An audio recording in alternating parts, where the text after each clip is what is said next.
मध्ये आपलं स्वागत. 23 नोव्हेंबरला महाराष्ट्र विधानसभा निवडणुकीचा निकाल लागला आणि 232 जागा जिंकत राज्यामध्ये महायुतीचं स्पष्ट बहुमतातलं सरकार आलं.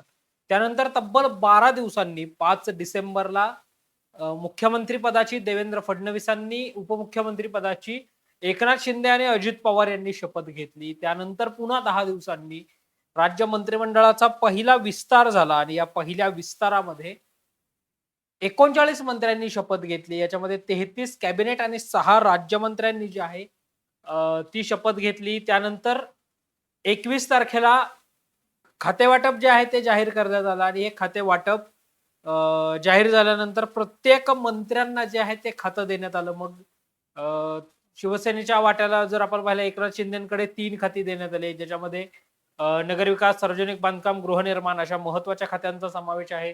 स्वतः मुख्यमंत्री देवेंद्र फडणवीसांकडे 5 खाती आहेत, ज्याच्यामध्ये नवीनीकरणीय प्रकल्प वगळून ऊर्जा खातं आहे. यासोबतच कायदा व विधी व न्याय खातं आहे, सामान्य प्रशासन आहे आणि माहिती जनसंपर्क आहे. अजित पवारांकडे अर्थ व नियोजन आणि राज्य उत्पादन शुल्क विभाग आहे. त्यानंतर खातेवाटप झालं. खातेवाटप झाल्यानंतर हे मंत्री जे आहेत, अर्थात अधिवेशन, खातेवाटप या सगळ्यामुळं बहुतांश काळ नवनिर्वाचित मंत्री जे आहेत ते नागपुरात होते. अधिवेशन संपल्यानंतर हे जे मंत्री आहेत ते आपल्या आपल्या मतदारसंघामध्ये परतले होते आणि त्यानंतर पुन्हा काल जे आहे ते या सगळ्या मंत्र्यांना दालनांचं वाटप सुरुवातीच्या टप्प्यामध्ये करण्यात आलं. दालनांचं वाटप झाल्यानंतर त्या पाठोपाठच मंत्र्यांना जी आहे ती शासकीय निवासस्थानांचं वाटप देखील करण्यात आलं.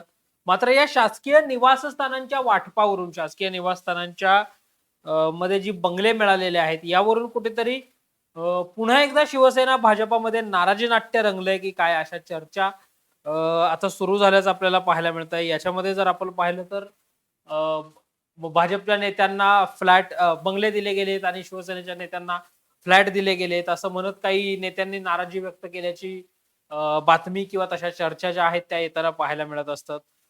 आधी आपण सुरुवातीला जाणून घेऊयात की कोणत्या मंत्र्यांना कोणता बंगला जो आहे तो अलॉट झालेला आहे आणि विधानसभा अध्यक्ष आणि विधान परिषद सभापती यांना नेमका कोणता बंगला मिळालेला आहे. विधानसभेचे जे अध्यक्ष आहेत राहुल नार्वेकर यांना शिवगिरी हा बंगला जो आहे तो देण्यात आलेला आहे.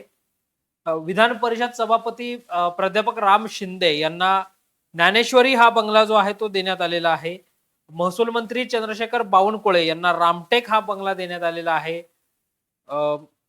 नरहरी झिरवाळ यांना सुरुची 9 हा जो बंगला आहे तो देण्यात आलेला आहे.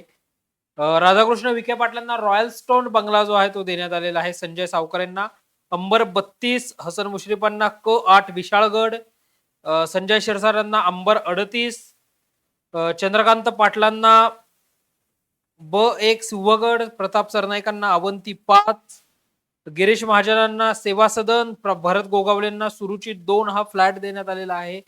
गुलाबराव पाटलांना जेतवन, गणेश नाईकांना ब 4 पावनगड, मकरंद जाधवांना सुरुची 3, दादाजी भुसेंना ब 3 जंजिरा, आकाश फुंडकरांना यशोधन 1, संजय राठोडांना शिवनेरी, त्यानंतर धनंजय मुंडेंना सातपुडा हा बंगला जो आहे तो देण्यात आलेला आहे.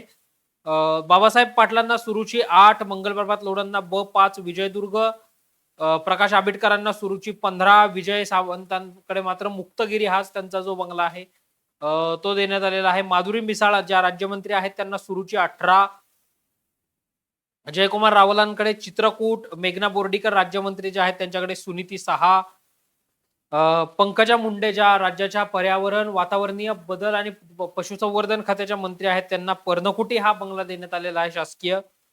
आशिष जयस्वाल राज्यमंत्री जे आहेत त्यांना सुनीती 1 बंगला देण्यात आलेला आहे. अतुल सावेंना अ 3 शिवगड, नितेश राणेंना क 1 सुवर्णगड, जयकुमार गोरेंना क 6 प्रचितीगड, माणिकराव कोकाटेंना अंबर 27, योगेंद्र कदमांना सुनीती 10, शिवेंद्र सिंह राजे अरुणराजे प्रतापसिंह राजे भोसले जे राज्याचे नवनिर्वाचित सांस्कृतिक बांधकाम मंत्री आहेत त्यांच्याकडे ब 7 अदिती तटकरेंना अ 5 प्रतापगड, दत्तात्रेय भरणे यांना ब 6 सिद्धगड, आशिष शेलार यांना ब 2 रत्नसिंधू, इंद्रनील नाईकांना सुनीती 9, शंभूराज देसाईंना मेघदूत, आदिवासी विकास मंत्री राज्याचे अशोक उईके यांना अ9, लोहगड पंकज भोयर यांना सुनीती 2, असे बंगले जे आहेत ते प्रामुख्याने देण्यात आल्याचं पाहायला मिळतंय.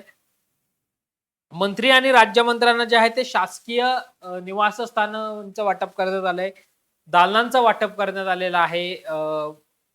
आणि मंत्रालयामध्ये ह्या मंत्री जे आहेत ते आपापल्या खात्यांचा पदभार जो आहे तो स्वीकारताना पाहायला मिळणार आहेत. आता नेमकी धुसफूस काय आहे किंवा नेमकी नाराजी नाट्य काय आहे हे जर आपण पाहिलं तर संजय शिरसाट, भरत गोगावले आणि प्रताप सरनाईक हे जे 3 मंत्री आहेत. मग संजय शिरसाटांकडे सामाजिक न्याय खातं आहे, भरत गोगावलेंकडे रोजगार हमी फलोत्पादन खातं आहे आणि प्रताप सरनाईकांकडे परिवहन खातं आहे. तर या तिघांना जो आहे ते फ्लॅटचं वाटप जे आहे ते करण्यात आलेलं आहे. मग भाजपाच्या नेत्यांना बंगले आणि शिवसेनेच्या नेत्यांना फ्लॅट का, याच्यावरून धुसफूस जी आहे ती सध्या सुरू असल्याचं पाहायला मिळतंय. बंगल्यांऐवजी शिवसेनेच्या 3 मंत्र्यांना जे आहेत ते या फ्लॅट मिळाल्यामुळे खंत जी आहे ती शिवसेनेच्या नेत्यांनी व्यक्त केल्याची बातमी जी आहे, माहिती जी आहे ती मिळते. भाजपच्या नेत्यांना बंगले दिले गेले आणि शिवसेनेच्या नेत्यांना फ्लॅट दिले गेले असं काही आहे. तर काही मंत्री जे आहेत त्यांच्याकडनं बंगले बदलून जे आहेत ते देण्याची मागणी करण्यात आलेली आहे. अ, पंकजा मुंडेंना जो आहे तो पर्णकुटी बंगला देण्यात आलेला आहे. आणि चंद्रशेखर बावनकुळेंना रामटेक बंगला जो आहे तो देण्यात आलेला आहे. यासोबत जर आपण पाहिलं तर शंभूराज देसाई यांना या अगोदर मेघदूत हा बंगला होता. आता मात्र या अगोदर जर आपण पाहिलं तर त्यांना पावनगड हा बंगला होता. आता तो बंगला जो आहे तो गणेश नाईक जे राज्याचे वनमंत्री आहेत त्यांना देण्यात आलेला आहे. तर शंभूराज देसाईंना मेघदूत हा बंगला जो आहे तो देण्यात आलेला आहे. जे जुने मंत्री होते ज्या त्या जुन्या मंत्र्यांची दालनं आणि शासकीय बंगले, आता उदय सामंतांकडे मागच्या वेळेसही मुक्तगिरी हा शासकीय निवासस्थान होतं. त्यांचं दालनही तेच होतं. आता मात्र आता उदय सामंतांकडे पुन्हा एकदा तेच दालन आणि तेच खातं जे आहे ते देण्यात आलेलं आहे. त्यामुळं खाते वाटप झालं, मंत्र्यांना मंत्रिमंडळाचा विस्तार झाला, मंत्र्यांना मंत्रिमंडळामध्ये स्थान मिळालं, दालनं मिळाली, शासकीय बंगले मिळाले. मात्र जी बातमी, जी चर्चा होतीये त्यानुसार शिवसेना आणि भाजपामधल्या काही नेत्यांमध्ये नाराजी किंवा ती शिवसेनेचे नेते खंत व्यक्त करतायत की भाजपच्या नेत्यांना बंगले दिले गेले आणि आम्हाला फ्लॅट दिले गेले. आता याच्यावर राज्याचा सामान्य प्रशासन विभाग नेमका काय निर्णय घेतो, काय तोडगा घेतो, कुठल्या मंत्र्यांना बंगले बदलून दिले जातात, की हेच बदले जे आहेत, अलॉट झालेले बंगले जे आहेत ते कायम केले जातात. हे पाहणं अर्थातच महत्वाचं आणि तितकंच औत्सुक्याचं देखील असणार आहे. अशाच ताज्या आणि महत्त्वपूर्ण बातम्यांसाठी पाहत रहा टॉप न्यूज मराठी, आपला महाराष्ट्र आपली बातमी.